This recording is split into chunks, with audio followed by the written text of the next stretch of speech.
এই ইহুদির জাতি কোন জাতি? হযরতে মূসা আলাইহিস সালামের জামানায় এই ইহুদিরা হযরতে মূসা আলাইহিস সালামকে এত পরিমাণ কষ্ট দিয়েছেন। হযরতে মূসা আলাইহিস সালামকে বলতেন, ও আল্লাহর পয়গম্বর মূসা, আপনি যদি আল্লাহকে আমাদেরকে দেখাইতে পারেন তাহলে আমরা আপনার উপর ঈমান গ্রহণ করব, ঈমান আনব।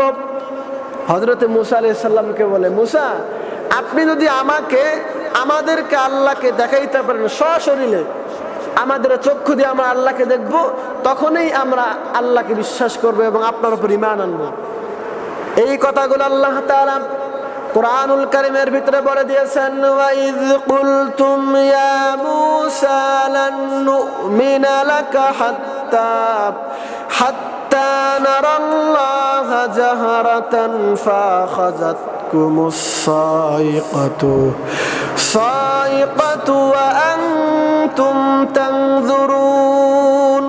হযরতে মূসা আলাইহিস সালামকে ইহুদিরা বলতো, ও আল্লাহর পয়গম্বর মূসা, আপনি যদি আমাদেরকে আপনার রব যে আছে আল্লাহ, তাকে যদি দেখাইতে পারেন তাহলে আমরা আপনার উপর ঈমান আনয়ন করব। হযরতে মূসা আলাইহিস সালাম বলে, এটা কখনোই সম্ভব নয়। আল্লাহ রাব্বুল আমিন বলেন, যখনই তার গোত্রের লোকেরা ইহুদিরা আমি আল্লাহকে সরাসরি দেখতে চেয়েছে, আমি আল্লাহ রাব্বুল আমিন তাদের উপর আসমান থেকে আযাব নাজিল করেছি, গজব নাজিল করেছি। এটা এক নাম্বার। হযরতে মূসা আলাইহিস সালামকে 11টা কষ্ট দিয়েছেন ইহুদিরা। কয়টা কষ্ট? 11টা কষ্ট। এক নাম্বার কষ্ট হচ্ছে তারা আল্লাহকে দেখতে চেয়েছে, আল্লাহকে তারা মানে নাই।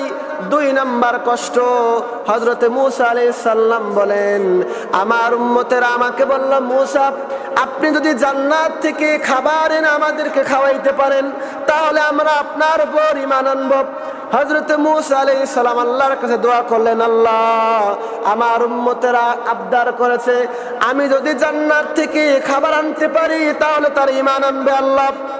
আল্লাহ রাব্বুল আলামিন হযরতে মূসা আলাইহিস সালামের দোয়া কবুল করলেন আর হযরতে মূসা আলাইহিস সালামের হাতের ভিতরে খাবার দান করলেন। সুবহানাল্লাহ বলেন। আল্লাহ তাআলা সেই কথাগুলো কোরআনুল কারীমের ভিতরে বলে দিয়েছেন, ওয়া যাল্লালনা আলাইকুমুল গামামা ওয়া আনজালনা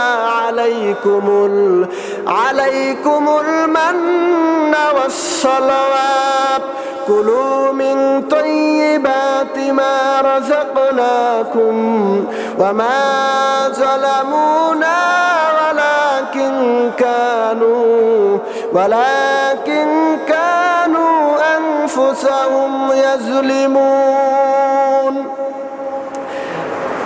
আল্লাহ রাব্বুল আলামিন হযরত মূসা আলাইহিস সালামকে মান্না ওয়াস সালাওয়াত জান্নাত থেকে খাবার পাঠাইলেন। হযরতে মূসা আলাইহিস সালামের উম্মতেরা ওই জান্নাত থেকে খাবারগুলো খাইলেন, খেয়ে বললেন, মূসা, আমরা আপনার উপর ঈমান আনবো না। দেখেন কত বড় বাটপার, কত বড় শয়তান। এর আগে কি বলেছে, মূসা, আপনি যদি জান্নাত থেকে খাবার এনে আমাদেরকে খাওয়াইতে পারেন তাহলে আমরা সকলেই আপনার উপর ঈমান আনবো।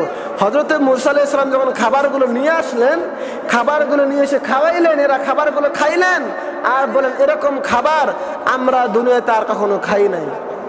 এটা কি দুনিয়ার খাবার না জান্নাতের খাবার? মান্না ওয়াস সালাওয়াত জান্নাতের খাবার। এই খাবারগুলো যখন খাইলেন তারা অস্বীকার করলেন, মূসা, এই খাবার জান্নাতের খাবার নয়।